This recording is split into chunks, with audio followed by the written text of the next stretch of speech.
nos conocimos, me estremecí.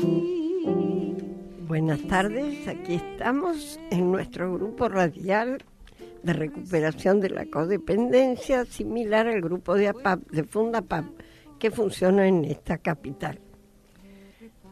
Como programa de desarrollo espiritual, trabajamos con los 12 pasos de Alcohólicos Anónimos adaptados a nuestra problemática, que encontrarán en nuestra página web www.fundapap.org, pero aquí no los usaremos. Les recordamos que este es un programa de fortaleza y esperanza, y que las personas que quieran hacer su pedido de ayuda tienen que escribir a hemosestadoahí@fundapap.org y recibirán la respuesta individualmente, o si quieren que el pedido y la respuesta se lean al aire en el programa, les pedimos que lo soliciten con claridad. Bueno, le pasamos los teléfonos para comunicarse a la radio: 5411-4781-0669 y 54-911-5832-0669. Nuestro mail es mantrafmargentina@hotmail.com, por Skype mantrafm, y nuestra página web www.mantrafm.com.ar.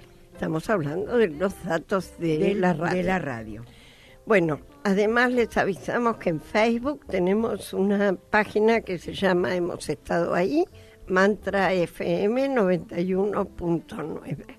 Saludamos a Sergio, que es nuestro operador, que nos asiste siempre con eficiencia, y al equipo que hoy está un poco afectado porque Marisa y Mónica no pueden estar presentes, pero les mandamos un beso y un abrazo muy grande. Un beso grande a las Miguel, Norma, y hoy tenemos como protagonista del programa a la doctora Flavia Balgiusti, que ya ha venido otras veces y que siempre fue un placer recibirte.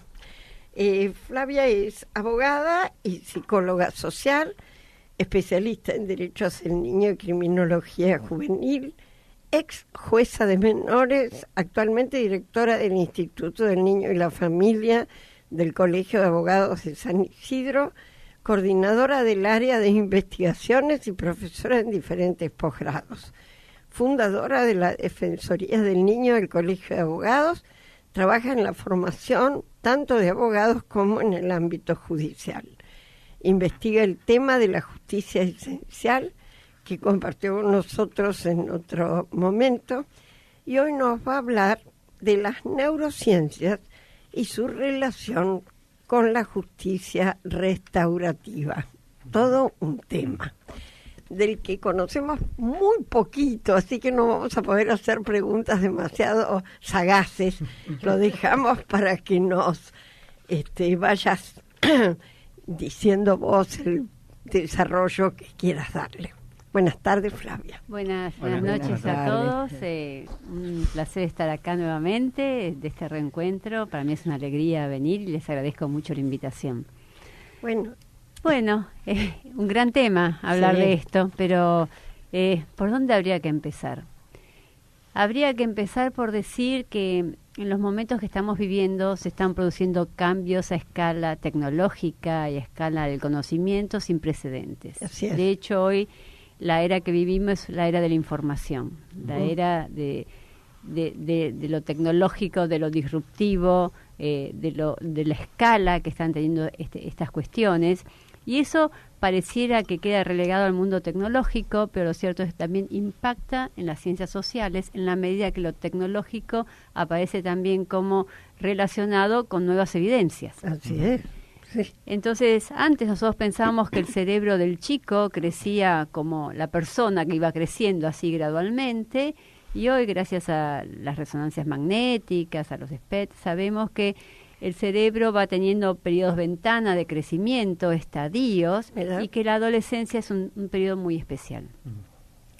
Es un periodo donde ocurren cambios drásticos, tanto en en la estructura como en el funcionamiento del cerebro juvenil.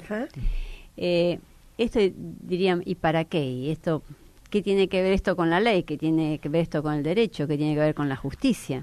Tiene que ver con todo. Es que en realidad, si nosotros pensamos una justicia de niños y adolescentes especializada, entonces tenemos que tener en cuenta los adelantos que tenemos en el área científicas para comprender la conducta. Así es. De nada nos sirve encuadrar la conducta dentro de la ley si no la comprendemos. Hoy el gran desafío a nivel científico y a nivel de los profesionales es la comprensión. Porque tendemos frente a lo nuevo, a los cambios acelerados que se están produciendo en la sociedad, tendemos a mirarlo desde el filtro de nuestras formaciones del siglo pasado. Claro. Entonces no tenemos una mirada fresca y nueva sobre los acontecimientos que ocurren hoy. Tanto para decir qué es ahí de nuevo, pero también para ver la potencialidad que tiene lo nuevo. Y este es el nuevo posicionamiento a lo mejor de los profesionales hoy. O estamos mirando el pasado y vemos todo en función del filtro del pasado, entonces vamos a tener juicios negativos sobre el presente, o nos paramos en el presente con ánimo curioso, con apertura, con una percepción más clara y de comprender también la potencialidad evolutiva que tiene las tensiones que nos trae el presente. Claro que sí. Entonces, ese es un cambio radical de posición, de ver que lo que nos ocurre como crisis es una tensión evolutiva. Vos sabés que estás contando esto, yo lo relacioné con un artículo de Durkheim, de Carl Durkheim, que es psicólogo iniciático, que dice que el despuntar del ser, del sí mismo esencial, se produce en la adolescencia y surge con toda la vitalidad de una potencia creadora que va a tener que subsumirse a los mandatos culturales hasta promediar la mitad de la vida, donde ese ser va a sentir que tiene por fin derecho a expresarse. Si uno puede contemplar al adolescente con esta nueva perspectiva, este ángulo de acercamiento, también puede comprender que dañarlo en un momento donde se está despertando algo tan esencial puede ser muy grave de parte de la sociedad utilizando técnicas punitivas que puedan dañar, ¿no? Sí. De hecho, las neurociencias avalan lo que vos decís, porque el cerebro adolescente es el momento en el cual el cerebro es más plástico. Es una esponja de aprendizaje y de recompensas. Porque es el momento que evolutivamente tiene que salir al exterior y socializar con los pares. La exogamia, el vínculo exogámico, salir al exterior y salir al mundo. Con lo cual ocurren dos cuestiones. Uno es la poda neuronal, la poda sináptica, con lo cual se recortan todas las conexiones que no fueron utilizadas y se fortalecen las que sí fueron utilizadas. Entonces, es un momento de mayor plasticidad del cerebro para aprender, para experimentar y para sentir. El adolescente siente mucho más que el adulto, siente más los gustos, el vértigo, el amor, la pasión, el sexo, la comida, disfruta mucho más porque su sistema dopaminérgico está más activado. Claro, Flavia, ¿y desde qué edad sería eso? En las mujeres desde 11 a 13 años, en los varones de 13 a 15 años. Hay 2 años de delay entre las mujeres y los hombres. Pero esta cuestión, esto es uno de los puntos. Y el segundo punto que nos demuestran las neurociencias es que el cerebro humano tiene una carga genética, pero se modula en función de su contexto. Entonces, ahí es fundamental cuidar los contextos de desarrollo de nuestros niños, de nuestros adolescentes, y cuidar que los factores de estrés, de dolor, atenuarlos lo mayor posible, porque impactan con mucha más fuerza en el cerebro del niño y del adolescente que no la del adulto. Entonces, estas cuestiones son fundamentales, y cuando uno ve la agenda de neurociencias en Estados Unidos y en América Latina, si bien la agenda de Estados Unidos está más orientado a lo penal. En nuestro país hay investigadores como Sebastián Lipinas, que habla del impacto de la pobreza en el desarrollo neurocognitivo infantil. Y esa es nuestra agenda en América Latina, de comprender también todos los factores de deprivación, de estrés, de violencia, cómo impactan en la modulación y en la formación, tanto de la estructura como la función del cerebro. La mala alimentación, ¿es cierto? Por ejemplo, esto es interesante porque la mala alimentación puede paliarse. En un cerebro desnutrido puede paliarse con nutrición, pero un cerebro que crece en un contexto, en un mesosistema, en un medio sistema, falto de valores y de protección y de ley, ese es un cerebro deprimido, un cerebro no nutrido como debiera estar, porque es un cerebro estresado. Claro. Entonces es muy importante este sistema de normas, de valores, estos vínculos de apego con el entorno. Digamos, aparece todo esto como mucho más relevante, y no ya solo desde el discurso psicológico, sino ahora aparecen con evidencia de neurociencias. El impacto que eso tiene en la evolución. Qué increíble. Qué interesante. Porque, digamos así, ese es el momento de mayor ruptura.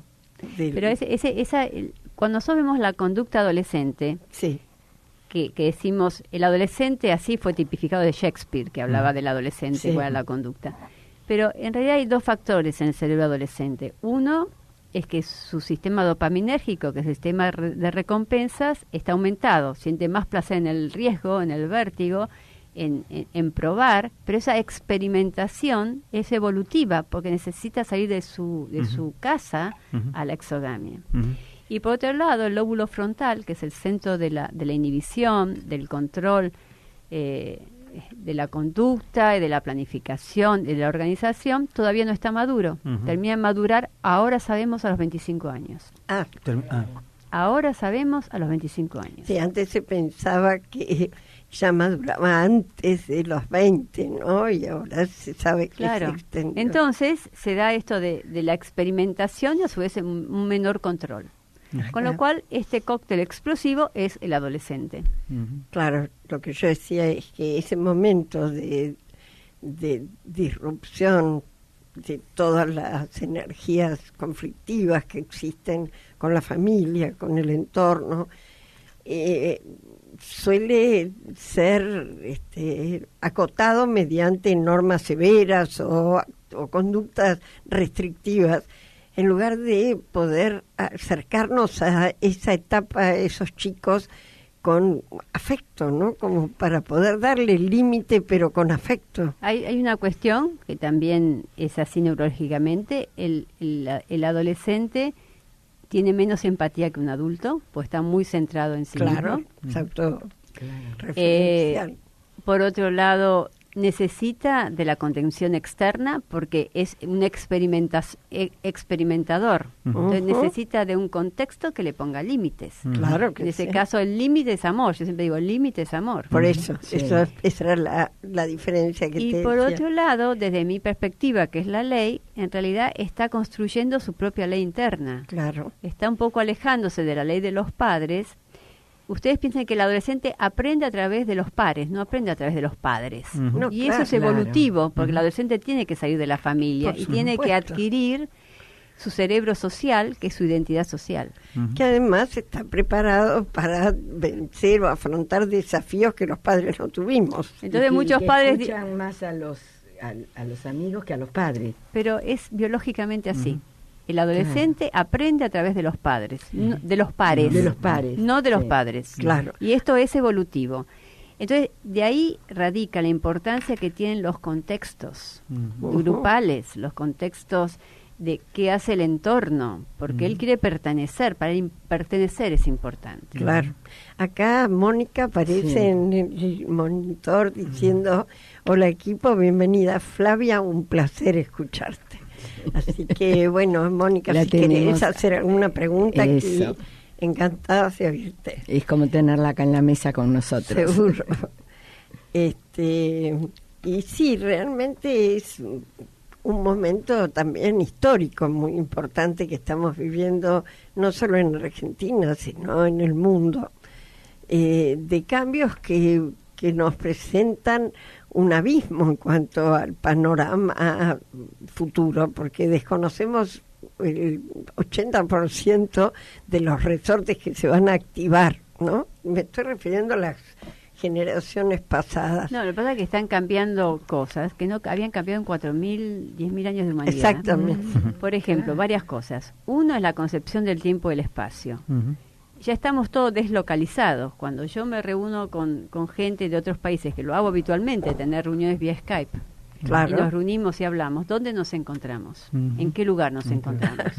Es un lugar. Sí, sí. Y el tiempo también ha estallado, porque la aceleración de las comunicaciones, el acercamiento a través, la cantidad de información que nosotros recibimos en un fin de semana, en el siglo pasado, al principio del siglo pasado, era la información que se recibía en 10 años. Entonces, tenemos una cascada de información, claro, no tenemos tiempo de tramitar, lo cual hace que tengamos menos tiempo. O sea, que el día sea achicado de 24 18 horas ya no es un misterio para nadie. Y todos vivimos esa tensión en nuestros cuerpos y en nuestras mentes. Igual nos venimos preparando, ¿no? O sea, como digamos, la raza humana se viene preparando para ese cambio, ¿no? Fíjate los nenes de ahora, nenes de 3 o 4 años que manejan informática, manejan los celulares, manejan una tablet y lo manejan sin saber.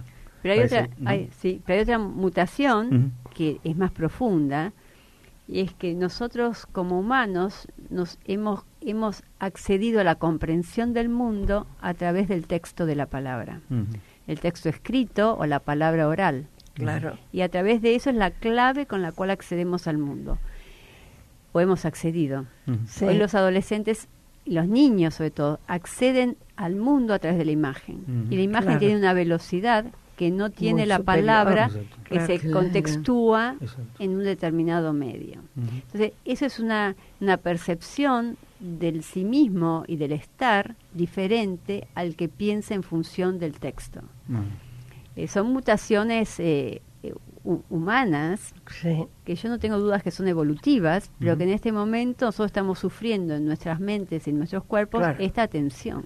Es un cortocircuito, verdaderamente, ¿no? Acá Mónica dice que tiene mucho retorno, lamentablemente no puede tener una conversación fluida. Bueno, cualquier cosa que quieras poner, te la vamos contestando a poquito. Sí, es cierto, ¿no? Esto es como un cambio vibracional que afecta a todas las células y a todas las estructuras, ¿no? Ustedes piensan que el adolescente lo que necesita en ese momento es sincronizar la mente, el cuerpo y el espíritu. Y en un momento necesita sincronizar ritmos, esto lo dice Steiner también, en la antroposofía. Nosotros como sociedad, ¿qué le ofrecemos? Contextos para desequilibrarlo.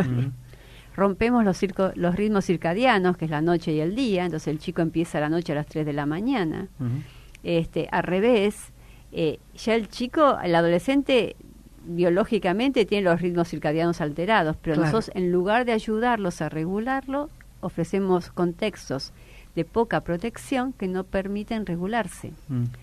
Yo por eso revalorizo mucho el tema del límite hoy, que el límite no es disciplinamiento externo, no es castigo, el límite es justamente crear el contexto donde él pueda experimentar y no experimentar sin borde. Claro, tal cual. Yo pensaba en la previa, ¿no?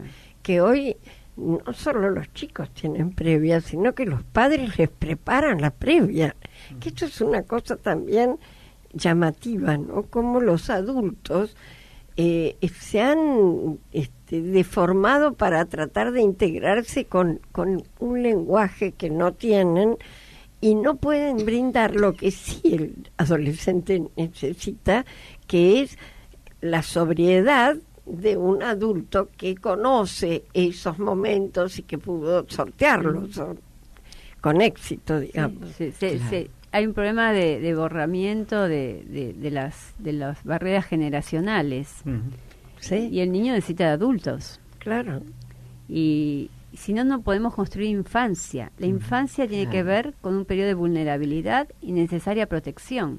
Claro. A veces lo ponemos al niño en un lugar de adulto, por supuesto, donde todavía no está ni maduro ni tiene las herramientas para tomar decisiones de un adulto. Entonces, yo veo como cierto riesgo en esa actitud frente al niño, claro. que en realidad también desresponsabiliza a los padres de no tomar ese lugar, sí, del mantener el límite. Justo Mónica pone los límites, son una expresión del amor. Si los padres son amigos, no pueden ser el respaldo adulto que enseña a crecer. Es así. Eso lo vemos todos los días en los consultorios con padres que están aterrados porque no saben cómo llevar adelante la relación con sus hijos, ¿no? Porque el cambio también desestructuró las posibilidades que tenían según la experiencia de las generaciones previas, ¿no? Que nada que ver. Claro. Vamos a un corte y seguimos. Mantra FM.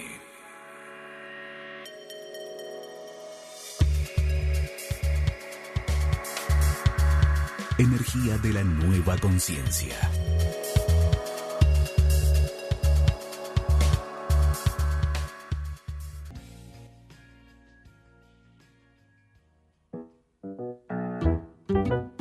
Si no me quiere, no lo quiero. Si no me quiere, no lo quiero. Si no me quiere, no lo quiero.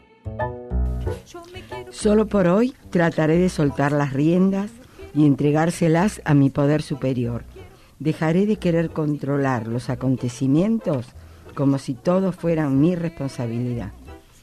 Bueno, para las personas que se han agregado, recién estamos teniendo el placer de conversar con la doctora Flavia Balgiusti, que es una profesional abocada al crecimiento de la justicia desde lo esencial y desde lo restaurativo.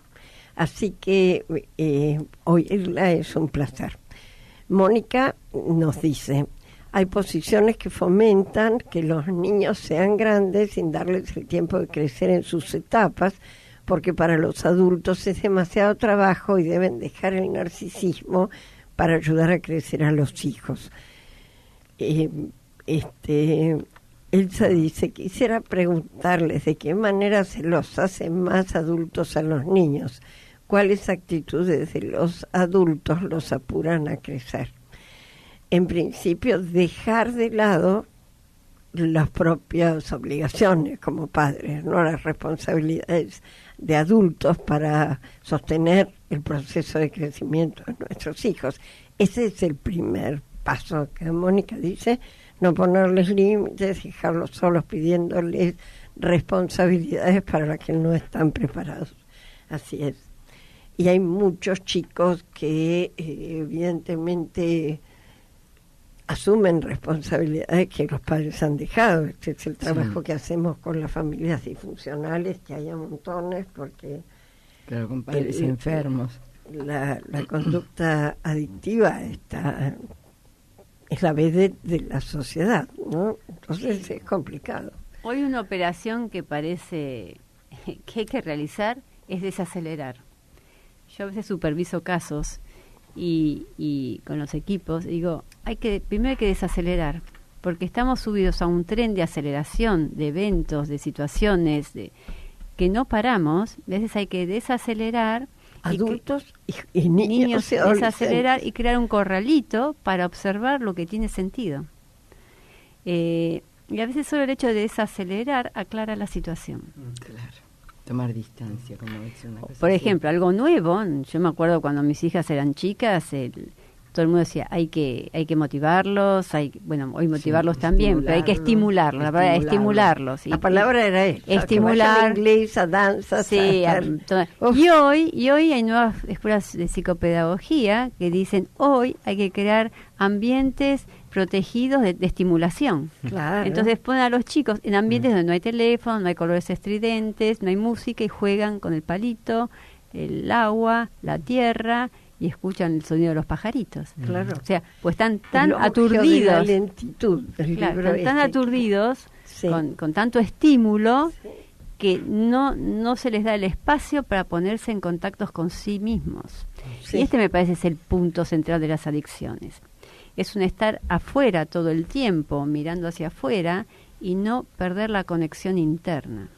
Sí, no establecer esa conexión, porque realmente, naturalmente, estamos más abiertos a la estimulación del mundo que al propio ritmo interno. Cuando entonces, adentro nuestro hay todo un mundo por explorar. Por supuesto. Y como decía, me acordaba de Thomas Hubbard, que decía que había estado no sé cuánto tiempo estudiando en la universidad porque le interesaba el mundo externo tan múltiple, ¿no? Y dice, y de repente me pregunté, el mundo interno tiene que ser tan múltiple como el externo y me lo estoy perdiendo, ¿no? Y entró a hacer un trabajo de meditación muy profundo. Y sí, no en vano hoy la propuesta del mindfulness, de la meditación, es algo que está en muchos lugares, incluso en colegios secundarios, ¿no? Mónica dice, los chicos juegan poco. Claro, con los aparatos electrónicos, la televisión, todo esto, la computadora, es verdad, hay juegos electrónicos, pero no se juega corporalmente, no se siente el contacto con el otro. Y hoy todo también es radicalmente importante la educación emocional. Claro. Podemos educarlos con 4 idiomas, con instrumentos, pero ¿cuál es la educación emocional? ¿Cuánto de empatía desarrollamos en nuestras comunidades de niños? ¿Cuánto sentimos el dolor del otro? ¿Qué pasa con el bullying? ¿Qué pasa con la violencia dentro de las escuelas? ¿Por qué yo no puedo sentir el dolor que provoco al otro cuando lo excluyo del grupo? Entonces, me parece que hay un campo importantísimo para trabajar en casa emocional. Y en los colegios, ¿no? En los colegios. Tampoco se hace. En algunos sí, pero no es lo más común. Y de verdad que podamos establecer un parámetro donde lo que hago pueden hacérmelo a mí y me puede causar dolor o satisfacción, es casi elemental en el crecimiento de un ser humano y sin embargo está dejado de lado. Yo creo que la palabra clave hoy es lo humano. En un momento disruptivo de aceleración tecnológica, de cambio de estructuras también políticas, sociales, económicas a nivel mundial, el punto es cómo seguimos conservando la escala humana de la emoción, del sentimiento, de la presencia con el otro, de la empatía. Y este es el delicado equilibrio que tienen que hacer los adultos para crear ambientes protegidos para los niños. Protegidos también emocionalmente. Por supuesto. Que no significa que no atraviesen las experiencias que tienen que atravesar. Significa esto de que haya una posibilidad de diálogo exactamente, con los padres. Exactamente, y para eso lo que necesitamos en las familias, en las instituciones y en los estados es presencia. Claro. Presencia hoy es un bien escaso y que no todo el mundo está dispuesto a regalar. Presencia es estoy con vos hoy, te miro como sos, me abro la percepción de cómo vos sos y abro un espacio entre vos y yo para que algo ocurra entre nosotros, para lo que vos tengas que traerme me toque a mí, para que yo también algo de lo mío te toque a vos. Claro que sí. Y los chicos se están creando como sistemas muy complejos, muy sofisticados institucionalmente, pero hay poca presencia de los adultos. Sí, y conciencia de la presencia del par también. ¿Qué es conciencia? Es poner conciencia en mi presencia. Claro. Acá Mónica dice, los dejo porque el retorno es tremendo. Besos, Flavia, y a todos nosotros. Bueno, vamos a seguir hablando de estas cosas que son bastante angustiantes porque las compartimos, o por hijos, o por nietos, o por vecinos. Y realmente en muchos momentos no sabemos muy bien cómo orientar para que esto tenga una posibilidad de cambio, ¿no? Y esto de la presencia me parece muy importante porque también nosotros estamos evadidos de nosotros mismos a través de una serie enorme de actividades y de responsabilidades que hemos ido adquiriendo para tener un lugar en la sociedad, ¿no? Que al fin y al cabo es un lugar que no nos da todo el rédito que suponíamos cuando nos embarcamos. Así que también hay que asumir un duelo personal de los propios proyectos, hacerse cargo del error o de la modificación del rumbo, y con humildad y honestidad ponerlo sobre la mesa, ¿no? Que también eso hace creíble el proyecto de padres ante los hijos, ¿no? Y crear vacíos. Estamos en una sociedad que acelerada, donde hay una aceleración permanente, todos estamos subidos a una cinta sin fin, como los tiempos modernos de Chaplin. ¿Sí? Y eso hace que no tengamos espacios de presencia, espacios de vacío, donde nada ocurre, y sin embargo, en esos espacios de vacío donde se producen los movimientos internos más profundos. Claro que sí. Bueno, fíjate vos que este es el trabajo de la recuperación de la codependencia. La adicción busca llenar el vacío con lo primero que calme la ansiedad, sea con sustancias o personas o lo que fuera.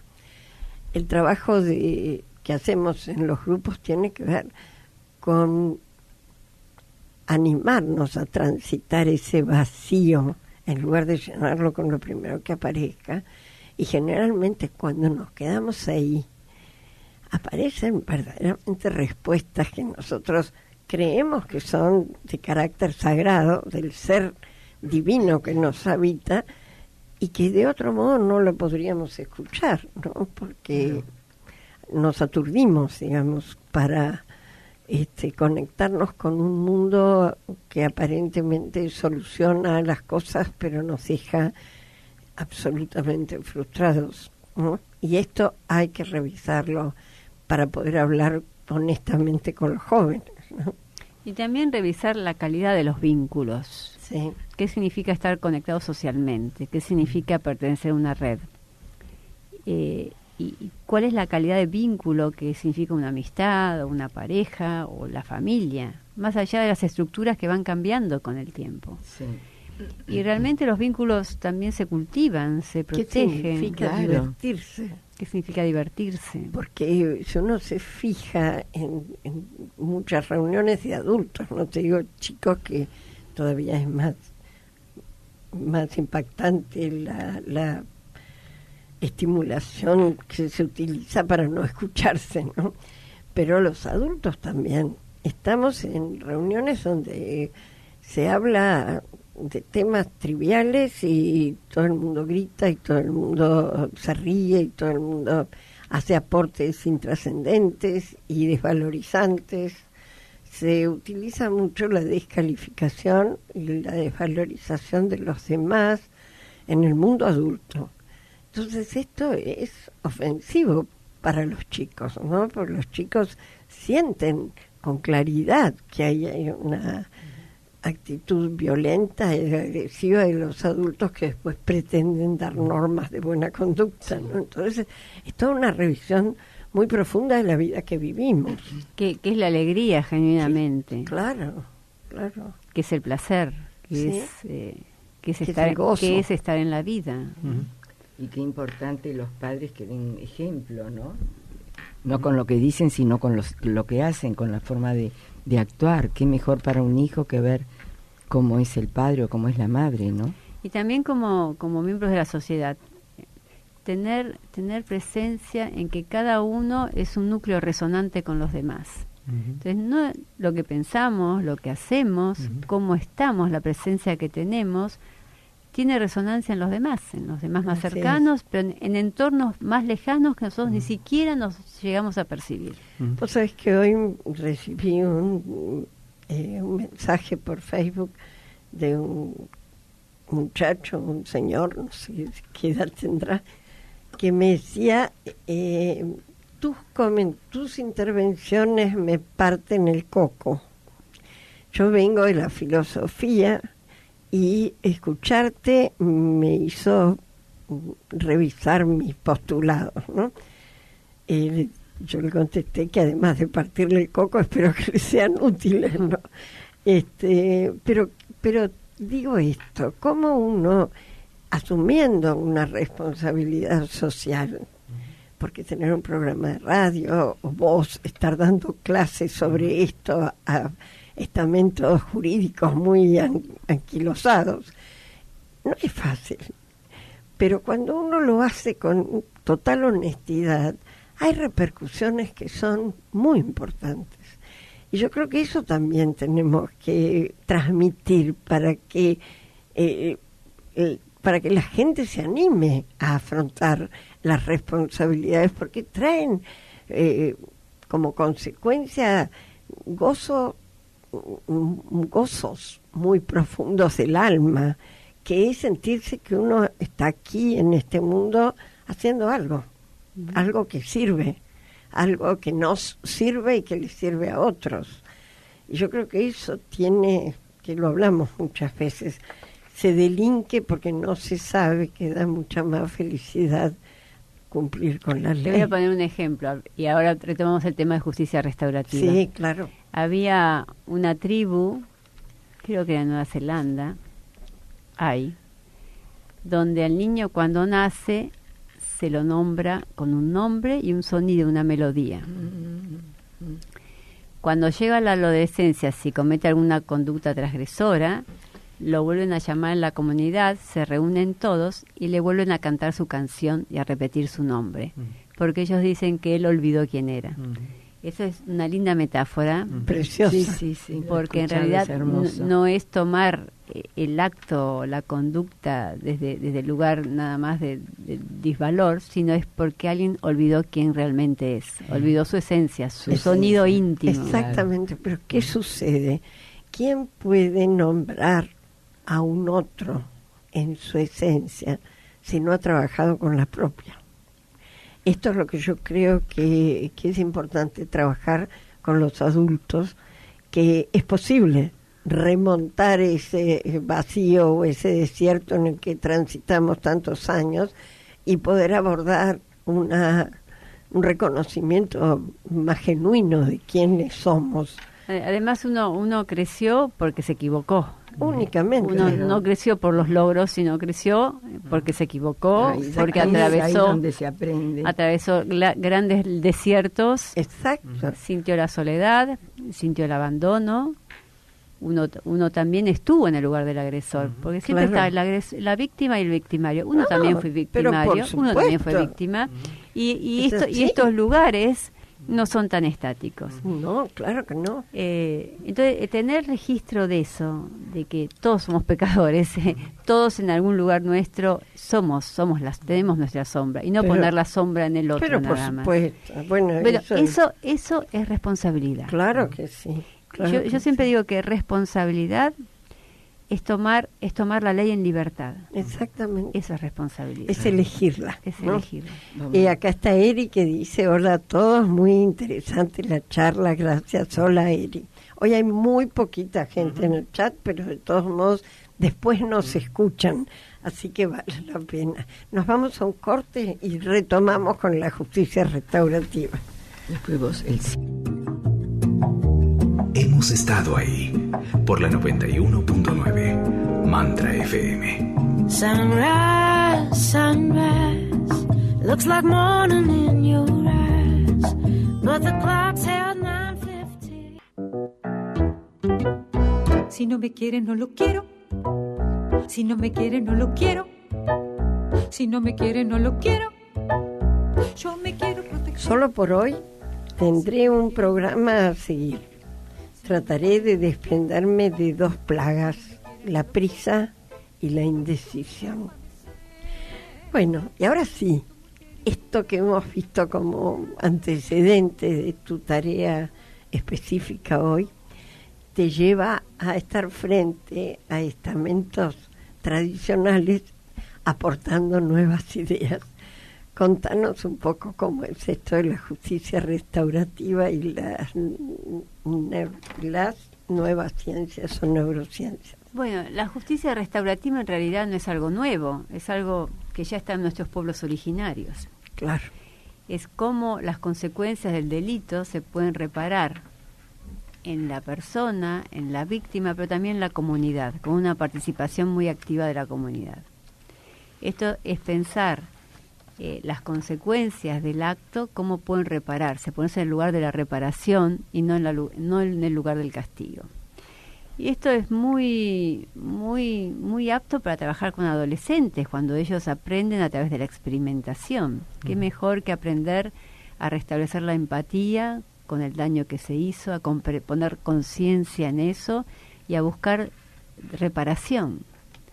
Y no trabajar solo con la culpa. Vos sabés que una profesora de un penal, no me acuerdo cuál, es profesora de letras y llevó un libro mío que decimos cuando hablamos para que lean los chicos párrafos y comenten. Y me escribieron 2 chicos del penal 2 cartas que te digo profundamente conmovedoras, contándome cómo fue que llegaron hasta ahí. Y uno de una forma y otro de otra me dijeron, si yo hubiera sabido esto que dice su libro, no estaría acá. Y uno de ellos tenía prisión perpetua, o sea que el delito debe haber sido grande. Importante. No obstante, fue de una sensibilidad para contar una carta larguísima, lo que le había movilizado en él y cuál era su relación con la ley hasta ese momento. Dice, nunca fui más libre que ahora que tengo prisión preventiva. Eso fue el cierre, ¿no? Y la verdad es que contándolo desde este lugar, la posibilidad que habría sería importante, ¿no? Sí, pues siempre hemos visto la ley como disciplinamiento externo, como el peso de la ley que cae sobre nosotros, pero sí. Lo cierto es que estas sociedades estamos en el paroxismo del control, queremos controlar y gerenciar todo, pero estamos pudiendo controlar muy poco. Nada. Entonces, ¿no será el momento de cambio de paradigma y pasar un paradigma de mayor conciencia en la ley? Y mayor conciencia en la ley significa cómo yo, en relación con el otro, tengo presencia y habilito un espacio de vacío para que él, a través mío, a través de mi vibración en la ley, pueda él conectarse con su propia ley. Claro, ¿qué te parece? Y poner conciencia en eso. Acá Marisa, que es nuestra compañera de equipo, dice buenas noches a todos, saludos al equipo y a la invitada. La que quería estar para era la que quería estar, pero bueno, escucharla desde ahí, sí. Entonces, y qué mejor que pensar en tener la posibilidad de una justicia que permita la reparación.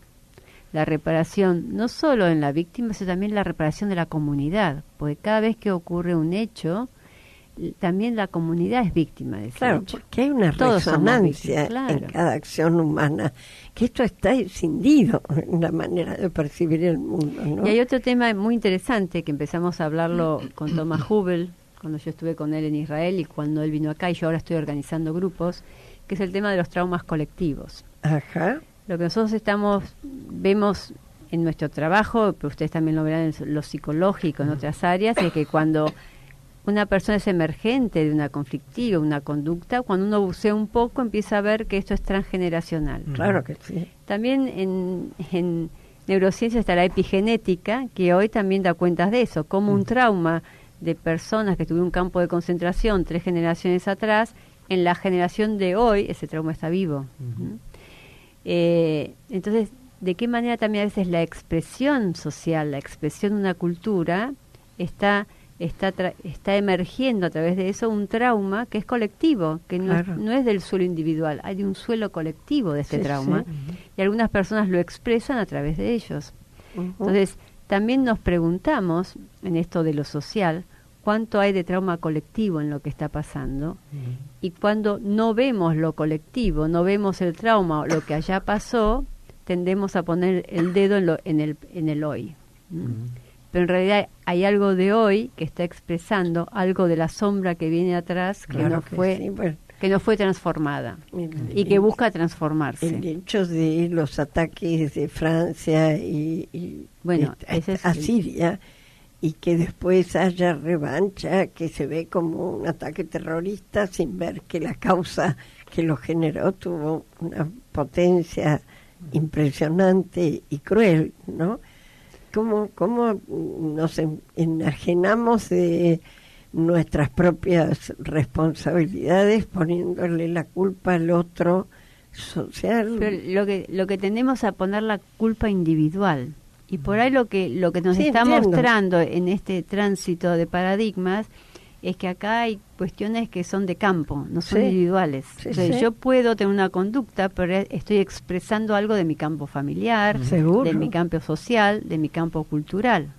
Claro que sí. Entonces, lo que nos preguntamos hoy, todavía sin respuesta y solamente como pregunta, yo toda mi vida trabajé con traumas individuales, víctimas de violencia, de abuso, causas penales, etcétera. Y hoy yo me pregunto de qué manera quizás podamos todos trabajar, no con lo individual, sino con lo colectivo, y sanar traumas colectivos. En ese punto, yo pienso que la justicia tiene algo que hacer ahí, porque uno se pregunta cuándo un acto de justicia es sanador, no solo en lo individual, sino también en lo colectivo. Y tenemos ejemplos de eso en la historia de la humanidad. Ajá. ¿Por ejemplo?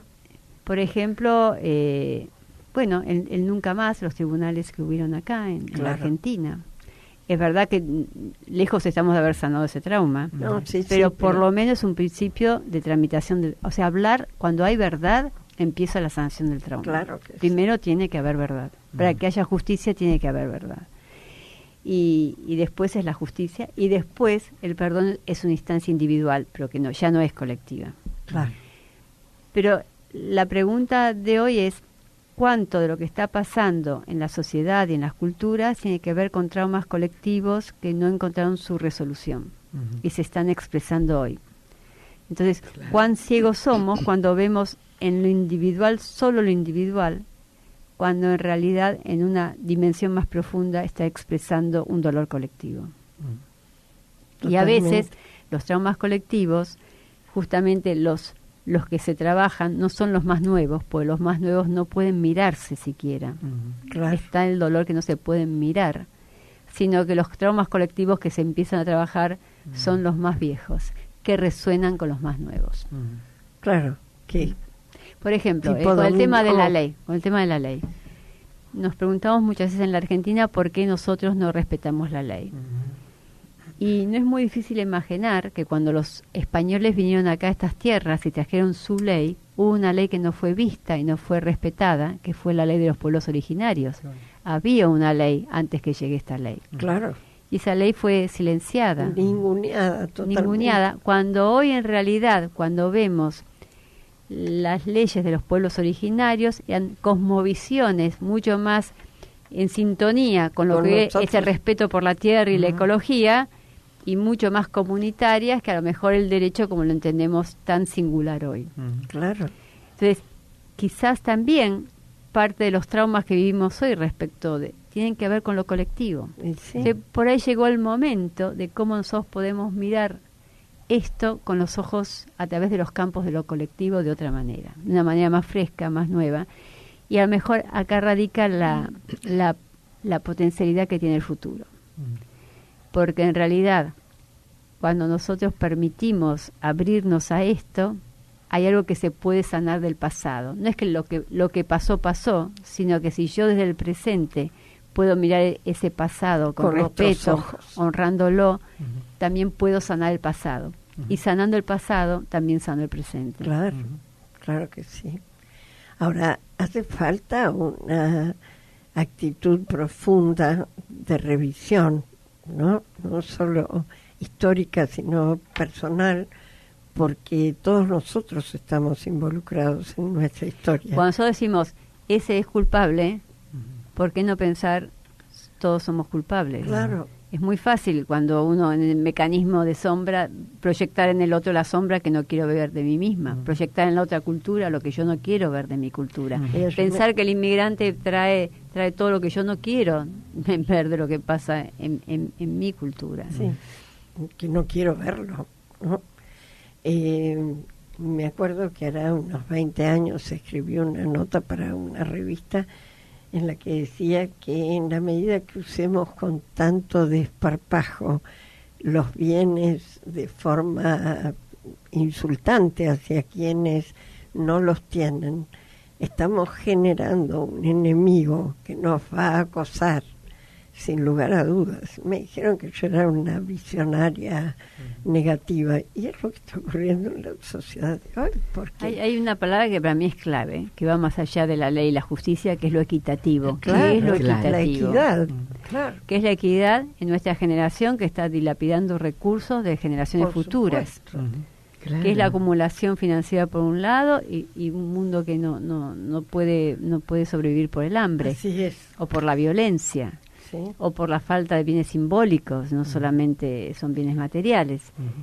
Entonces me parece que estamos en un punto de inflexión donde abrir espacios de vacío para conectarnos con estos traumas es transformar el trauma. Yo creo que ese es el gran desafío. ¿De qué manera?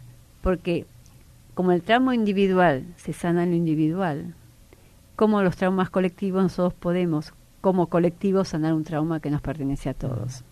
Pero el primer paso es reconocernos como colectivo. Sí, me acuerdo, creo que en el fenómeno humano, Teilhard de Chardin dice que el hombre va a dejar de ser violento con un otro el día que se dé cuenta que al agredir al otro se está lastimando a sí mismo.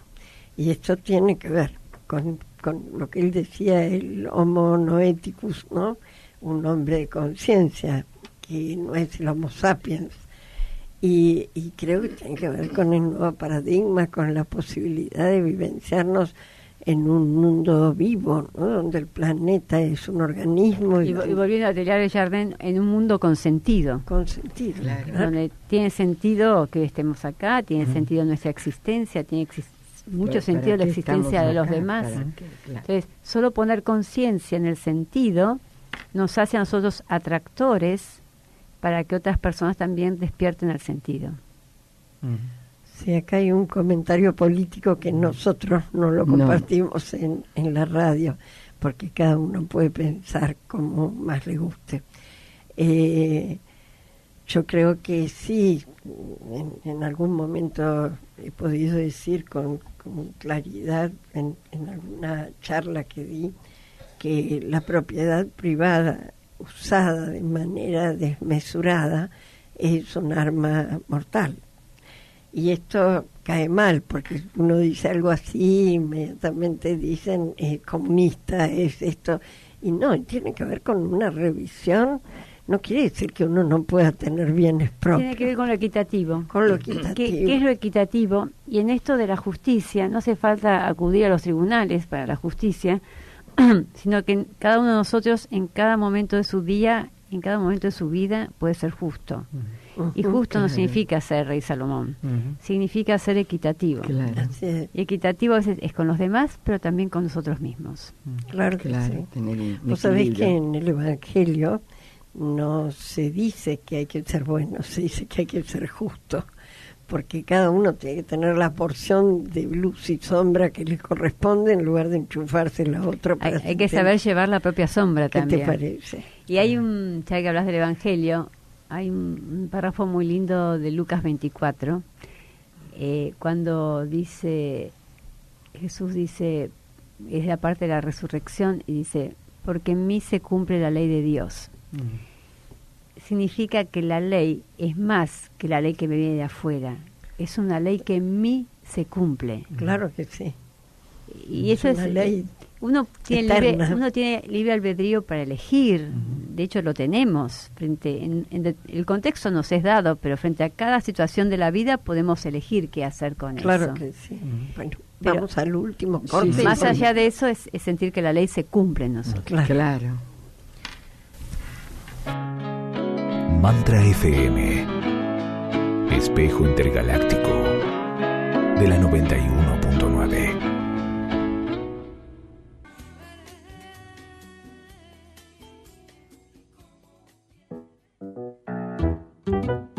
Si no me quiere, no lo quiero. Si no me quiere, no lo quiero.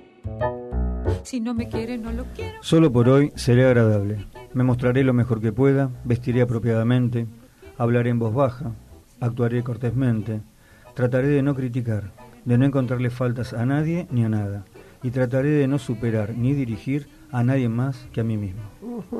Bueno, tiene que ver con lo que hablábamos. Totalmente.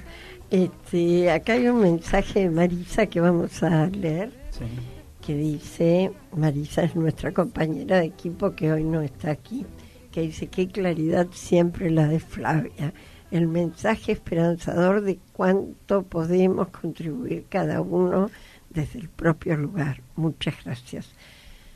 Y después hay un comentario de Duende Gris que hizo antes otro comentario sobre la política y ahora habla de la colonización, porque hemos puesto un tema de esta gitana, pero pensamos que una cosa es una cosa y otra cosa es otra cosa. Así que gracias por tu participación, pero no creo que eso nos limite a elegir canciones que nos gusten. Bueno, para cerrar, que nos quedan unos 10, 15 minutos, me gustaría que nos hicieras vos una propuesta como la que estábamos hablando antes, ¿no? Que tal vez es lo que vos le proponés a la gente, quienes los estás orientando, que es esto de buscar dentro de uno, ¿no? Sí, yo creo que, volviendo al tema de neurociencias, me gustaría volver a eso, porque y en cuanto a las neurociencias y la ley también, así como nuestro cerebro tiene 3 centros, un bulbo raquídeo que tiene las funciones más elementales y primitivas, que corresponde al hombre más arcaico, al hombre primitivo, que es el que hace que nosotros reaccionemos impulsivamente frente a algo. Entonces esa es la ley de la supervivencia, matar o morir, está en ese centro. Después tenemos un sistema límbico, que es el sistema de la amígdala y de la afectividad, que hace que nosotros sea importante la emoción y el pertenecer a un grupo. Y tiene que ver evolutivamente cuando el hombre fue recolector y fue sembrador y cazador, y donde necesitaba vivir en grupo para estar protegido. Entonces, ahí la ley es pertenecer. Entonces, pertenecer era sinónimo de vida o muerte. Claro. Era peor el destierro que la pena de muerte en esas comunidades. Y la parte más nueva de la evolución filogenética del cerebro humano es el neocórtex, que es el centro de la voluntad, el que programa, el que organiza y el que se inhibe y se cuida lo que tiene que decir. Y también es el centro de la autoconciencia. Y el centro de la autoconciencia. Y eso corresponde también a una ley. Entonces, no es que estamos unos más evolucionados que otros. Todas esas leyes habitan en nosotros. Nada más que contextos diferentes las gatillan de una manera diferente. Claro que sí. Si yo estoy con mi hijo y lo quieren matar, a mí me va a gatillar la ley de la supervivencia, matar o morir, esa va a ser mi ley. Que está vigente. Que está vigente en mí. Si alguien me excluye de un grupo y yo quiero pertenecer, voy a sentir el dolor de la no pertenencia. Claro que voy a sentir violentada por esa situación. Y va a gatillar en mí la ley del pertenecer. Y si alguien, en cambio, en un momento de mi vida, yo quiero organizar mi vida, de ser adulta, voy a utilizar el neocórtex, que es la ley del límite y de la organización. Y esa ley también me habita. Y de la autonomía. Y de la autonomía. Estas leyes habitan en nuestro cerebro, pero también habitan a lo largo de nuestra vida. Cuando el niño es chiquitito, el papá le dice sacar los dedos del enchufe, y ese es el límite correcto, porque no lo entiende de otra manera, y es un límite que posibilita la vida. Cuando es adolescente, es la ley de la pertenencia. Cuando el adolescente quiere salir al mundo, por la exogamia, por crear su identidad social, y necesita salir al mundo, necesita pertenecer a nuevos círculos más ampliados en lo social. Cuando el hombre es adulto, lo que necesita es planificar, organizar, controlarse, porque necesita crear una familia, llevar adelante una profesión, un trabajo, lo que sea. Entonces necesita poner en juego esa parte de su cerebro y esa ley. Ahora, si a lo largo de la vida nosotros transcurrimos estas leyes, lo que ocurre es que cuando llegamos a la edad adulta, si las integramos, finalmente nosotros somos nuestra propia ley. Claro. Y yo creo que la adultez sabia trata de eso, de que uno ya no dice, sino que es su propia ley. Que ya no es una ley que viene de afuera, es una ley que yo soy. Como decías antes, elegida por uno, ¿no? Elegida por uno, y uno expresa su propia ley que en un terreno más esotérico es la ley de Dios que se expresa en nosotros. Claro que sí. Vos sabés que en astrología la ley del amor es Saturno, que es durante casi la mayor parte de la vida un restrictivo límite. Pero cuando vos cumpliste con todos los pasos que él te pone, llega un momento donde te abre la alfombra roja y dice: a usted lo estaba esperando, ¿no? Porque ahora tenés todo el derecho de aparecer y protagonizar, porque te lo ganaste con tu propio proceso, así que todo está muy connotado. Pero lo que quiero recalcar es esto, pues si no tendemos a ver al otro en el primitivo y nosotros somos los evolucionados, y entender esto, que en todos nosotros habitan estas leyes, sí, pero el contexto en que vivimos o las situaciones por las que atravesamos en la vida pueden gatillar que éstas se pongan en movimiento. Seguro que sí. Nuevamente, para expresar algo que no fue resuelto y para transformar. Desde nuestra visión evolutiva, cualquier crisis es una invitación a la transformación. Exactamente. Y eso es lo que decimos nosotros cuando una pareja es muy conflictiva y termina siendo un desgarro en nuestra vida, pero es porque reeditamos algo conflictivo del pasado que tuvo la oportunidad de resolverse con mayor conciencia en el presente, aún con dolor, ¿no? Bueno, vamos despidiéndonos porque ya se acaba el horario, y de paso agradecerte, Flavia, al contrario, tu presencia aquí, porque para nosotros es verdaderamente un placer. Seguro que Mónica está apenada de no haber podido estar presente, igual que Marisa, pero te escuchamos después en la grabación, que también te la mando. Hoy tuvimos poca gente en el chat. Mónica, nuestra querida Mónica, Elsa, Eri, Marisa y Duende Gris.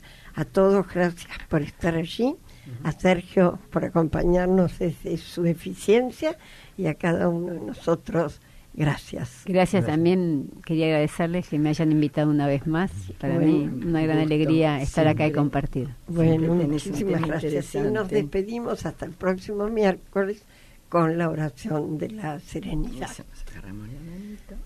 Señor, concédeme la serenidad para aceptar las cosas que no puedo cambiar, valor para cambiar aquellas que puedo, y sabiduría para reconocer la diferencia.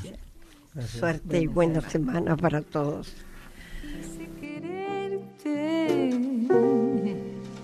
Te recibí, fue tu contacto que reparó mi triste corazón.